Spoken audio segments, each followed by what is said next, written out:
Assalamualaikum warahmatullahi wabarakatuh.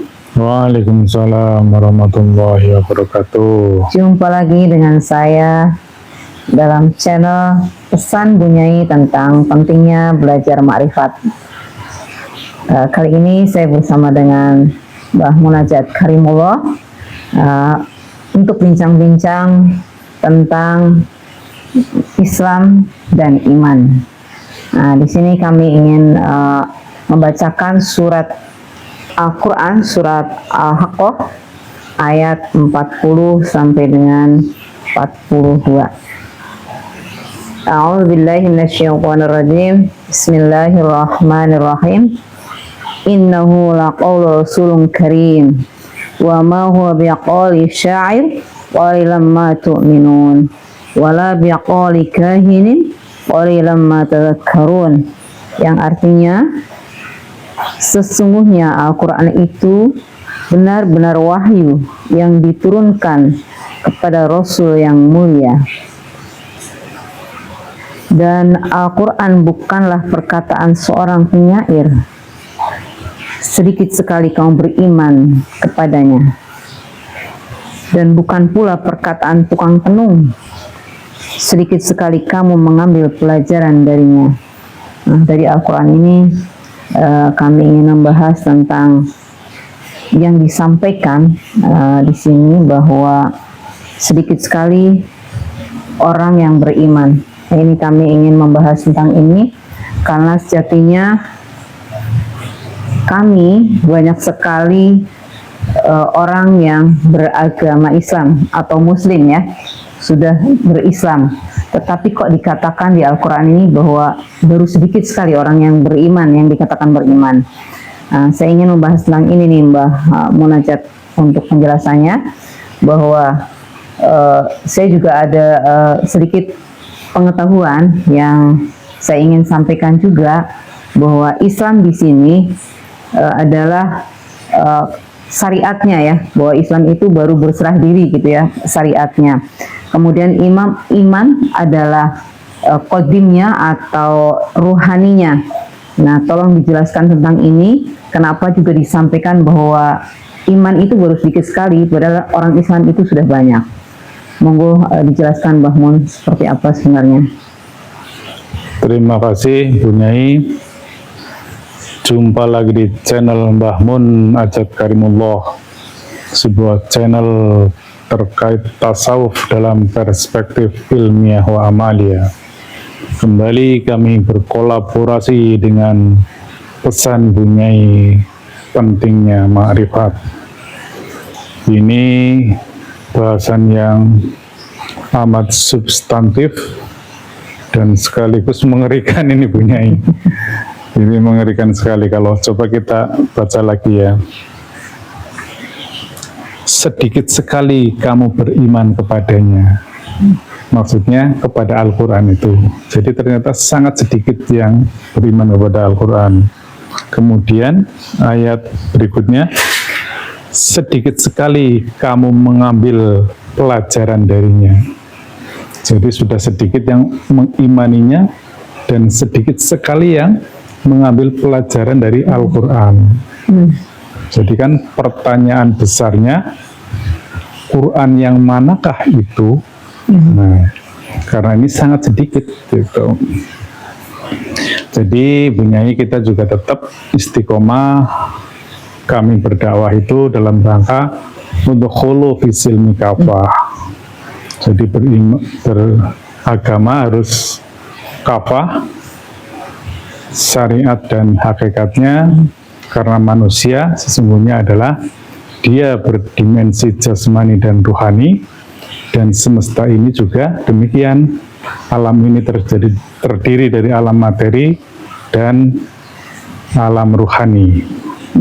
Oleh karena itu pewahyuan dalam hal ini Al-Quran pun disampaikan dalam dua perspektif itu. Nah, menjadi menarik ketika kita dideklar oleh Tuhan amat sedikit yang mengimani tentang Al-Quran itu.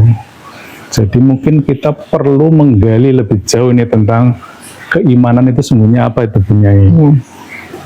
Kalau kita membaca literasi, yang dimaksud keimanan adalah percaya dengan sepenuh hati, kemudian diucapkan dengan lisan, dan diwujudkan dalam bentuk amal perbuatan. Itu menurut definisi yang kita pahami bersama. Namun ternyata Tuhan mendeklar sedikit sekali manusia yang beriman. Walaupun di surat Al-Haqqah tersebut spesifik terkait dengan Al-Quran.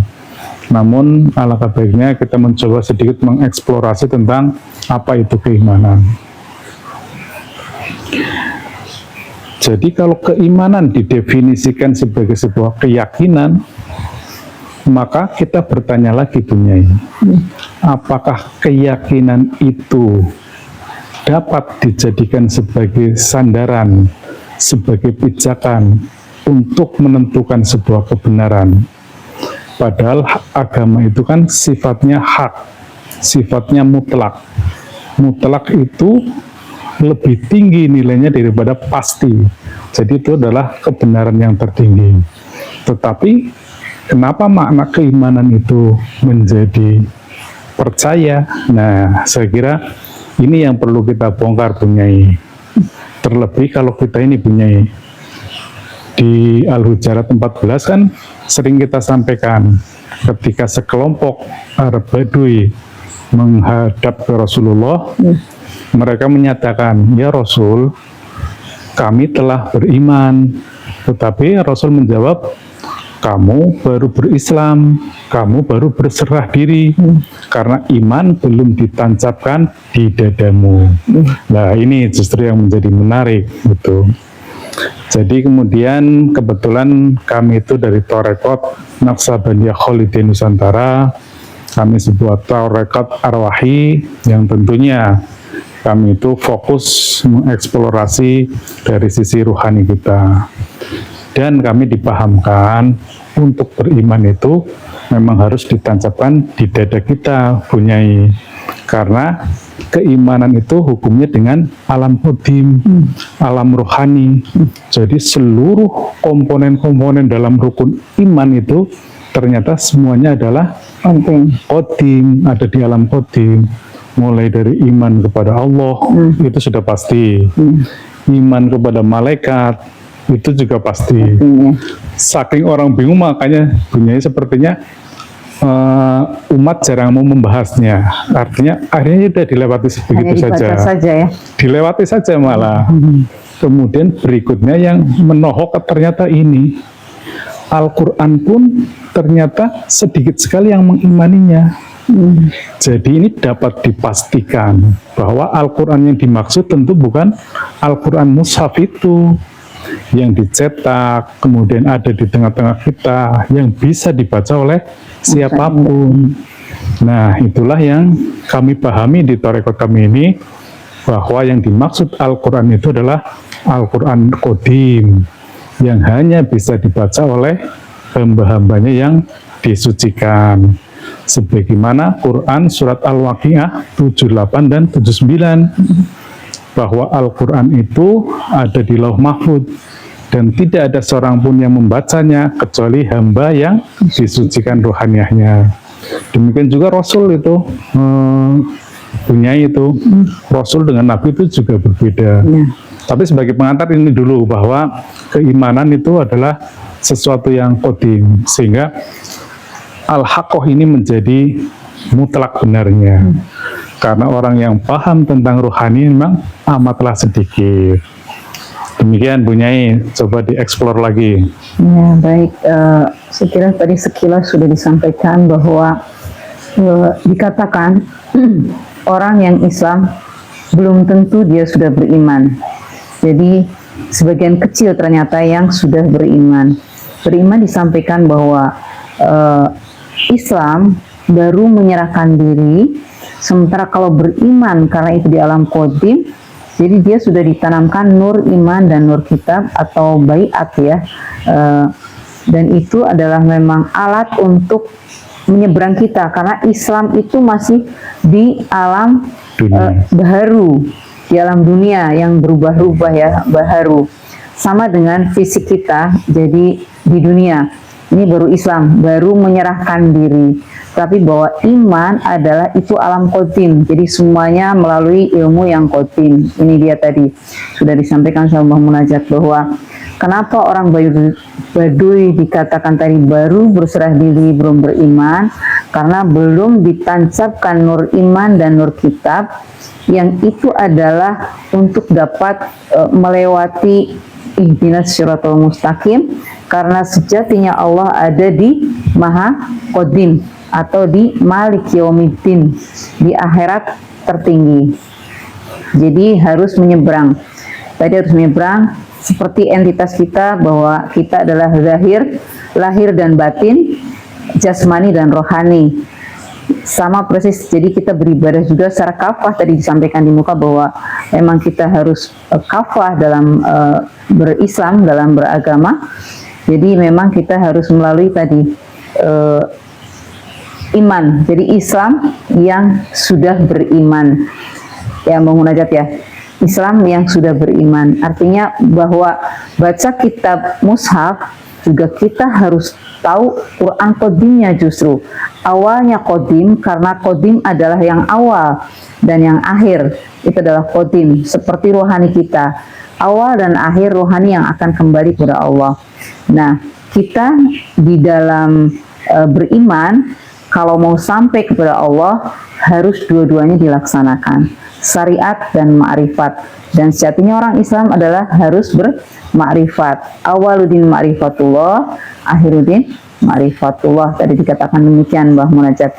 Jadi yang saya ingin bahas kembali, tadi yang sudah disampaikan Mbah Munajat, untuk dapat digali lagi bahwa bagaimana kita orang Islam untuk menjadi dikatakan orang yang beriman. Tentunya di sini ada sistem dan metodologinya. Tolong disampaikan dengan jelas bagaimana sistem dan metodologinya, sehingga kami orang Islam bisa dikatakan Islam secara kafah. Tolong metodologinya apa saja, langkahnya seperti apa. Dan tadi disampaikan Mbah Munajat bahwa Rasul dan Nabi berbeda. Apakah ini ada hubungannya untuk bagaimana kita mencapai ma'rifatullah? Monggo Mbah Mun, bisa dijelaskan metodologinya supaya kita bisa mencapai iman yang kafah, Islam yang kafah ya. Baik, sungguhnya tadi punya udah nyebutin sendiri tuh ya. Untuk berbaiat itu, berbaiat itu sebuah metodologi untuk melakukan aktivasi rohani.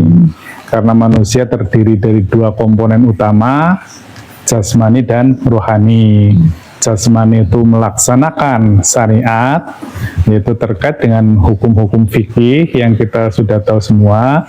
Sedangkan hukum batiniahnya itulah yang kita perlu aktivasi untuk melaksanakan hakikatnya. Jadi keduanya itu sama-sama beribadah itu Bunyai. Bahkan kalau kita eksplor lebih jauh, semuanya itu berada di alam yang berbeda, namun bisa disinergikan lah. Ini hukum Tuhan ya, ini nanti dibahas di kesempatan yang lain. Tetapi yang menarik adalah baiat. Saya juga nggak tahu itu kok kenapa aktivitas baiat itu menjadi ditiadakan ya dalam praktek-praktek beragama saat ini. Padahal saya ingat betul itu kisah-kisah terdahulu. Yang jelas ketika Rasulullah sudah wafat dan digantikan oleh Abu Bakar As-Siddiq, semua sahabat itu berbaiat dengan Abu Bakar. Demikian juga ketika Abu Bakar wafat digantikan oleh Umar bin Khattab, semuanya juga berbaiat. Demikian juga Utsman bin Affan, demikian juga Ali bin Abi Thalib. Nah, saya jadi ingat ini ketika putra Muawiyah, kalau nggak salah Abu Yazid kalau nggak salah itu. Nah, itu putra dari Ali bin Abi Thalib itu, Husain, itu tidak mau berbaiat itu Bunyai itu. Jadi sampai sekian puluh tahun lamanya aktivitas baiat itu terus dilakukan itu. Nah, yang menjadi pertanyaan besarnya, kenapa pada era ini ritual baiat kok ditiadakan? Ini saya kira yang perlu digali oleh kita semua gitu. Karena prinsipnya begini Bu Nyai, bahwa untuk kita dapat bersambung kepada Allah Subhanahu wa Ta'ala yang di alam Maha Qadim, alam yang laisa kamitslihi syai'un, itu tidak mungkin dilakukan langsung dari alam realitas ini, karena dimensinya berbeda amat jauh. Bahkan untuk menurunkan wahyu saja, Allah itu menurunkan derajatnya dari alam Maha Qadim, dari kalamullah yang ada di Maha Qadim itu diturunkan di alam Qadim. Disitulah menjadi Quran Qadim yang ada di Lauh Mahfud. Nah, kemudian hamba yang disucikan ruhaniyahnya diizinkan untuk dapat membaca kalam Qadim tersebut, Bunyai. Nah, demikian pula kita-kita ini sebagai orang awam. Sebagai orang awam untuk dapat bersambung ke dalam sistem wasilah tersebut, sistem qadim tersebut, kita ruhaniyahnya harus disucikan, harus diaktifasi. Itulah yang namanya baiat. Jadi dalam diri kita ini punyai ruh manusia memang berbeda dengan ruh yang bukan manusia. Amat banyak lah ya, tapi yang bukan manusia itu berbeda. Jadi ruh manusia itu ada potensi nur iman dan nur kitab. Nur iman itu berpotensi untuk bersambung kepada sistem ruhani tersebut, sistem tali wasilah tersebut. Sedangkan nur kitab itu berpeluang untuk bisa dibukakan ruhaniyah kita untuk bisa membaca Quran Qadim. Maka kembali lagi, ini menjadi amat klop, amat benar, amat pasti surat Al-Haqqah ayat 41 tadi ya, bahwa sedikit sekali manusia yang beriman kepada Al-Quran dan sedikit sekali yang bisa mengambil pelajaran darinya. Karena ketika Quran sudah dimushafkan, sudah dicetak, itu nurnya sudah nggak ada, cahayanya sudah nggak ada, partikel gelombangnya sudah nggak ada. Sehingga itulah yang dimaksud dengan ayat ini. Demikian Bu Nyai. Mungkin nanti bisa dieksplor lagi di bahasan berikutnya ini Bu Nyai. Saya kira menarik nih. Nanti mungkin tentang keimanan pada umumnya Bu Nyai, tidak hanya ayat ini, termasuk rukun iman tadi yang Bu Nyai sampaikan, bedanya Nabi dengan Rasul, mungkin dengan yang lainnya juga. Demikian Bu Nyai, terima kasih. Baik, jadi yang saya tangkap di sini dari penjelasan Mbah Munajat bahwa ketika kita tidak ada hilang tali wasilahnya, atau tadi tidak ada sistem atau metodologi termasuk baiat tadi nggak ada, maka berpotensi sekali bahwa kita beragama adalah tidak nyambung, tidak sampai ya Bang Munajat ya. Jadi itulah yang dikatakan bahwa agama telah rusak hakikatnya. Ini ya, sampainya di situ ya. Betul. Jadi hanya mengaku sebagai Islam tetapi belum beriman. Karena belum ditancapkan nur iman dan nur kitab, sehingga tidak akan bisa berpotensi untuk menuju Sang Maha Ruh yang ada di Malik Yaumiddin. Jadi berpotensi bahwa rohani kita tidak bisa menyambung karena belum ditanamkannya nur iman dan nur kitab atau metodologi wasilah tadi.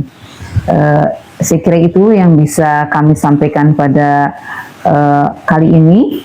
Kita akan sambungkan kembali nanti insya Allah di lain kesempatan. Mohon maaf bila banyak hal yang kurang berkenan. Akhir kata, Ilahi anta maksudi waridhoka matlubi. Wassalamualaikum warahmatullahi wabarakatuh.